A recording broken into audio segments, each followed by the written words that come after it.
Charlottesville, Virginia is home to the author of one of the great documents in human history. We know it by heart. We hold these truths to be self-evident, that all men are created equal, endowed by their Creator with certain inalienable rights. We've heard it so often, it's almost a cliche, but it's who we are. We haven't always lived up to these ideals. Jefferson himself didn't, but we have never before walked away from them.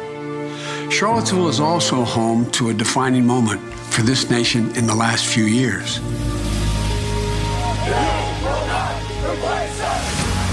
It was there on August of 2017 we saw Klansmen and white supremacists and neo-Nazis come out in the open.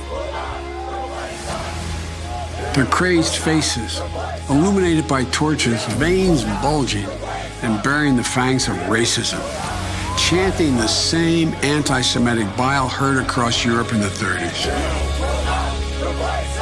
And they were met by a courageous group of Americans, and a violent clash ensued. And a brave young woman lost her life. And that's when we heard the words of the President of the United States that stunned the world and shocked the conscience of this nation. He said there were, quote, some very fine people on both sides. Very fine people on both sides? With those words, the President of the United States assigned a moral equivalence between those spreading hate and those with the courage to stand against it. And in that moment, I knew the threat to this nation was unlike any I had ever seen in my lifetime. I wrote at the time that we're in the battle for the soul of this nation.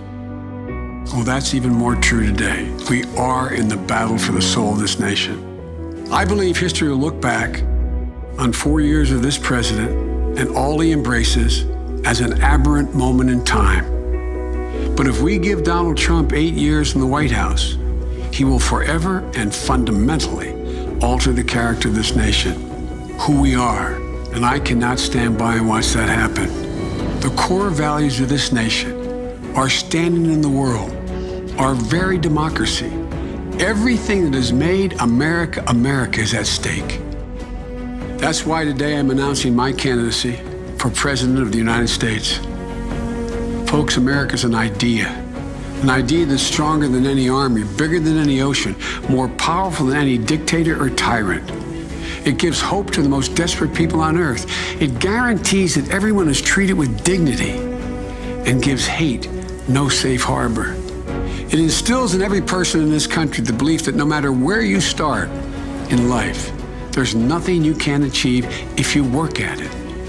That's what we believe. And above all else, that's what's at stake in this election. We can't forget what happened in Charlottesville. Even more important, we have to remember who we are. This is America.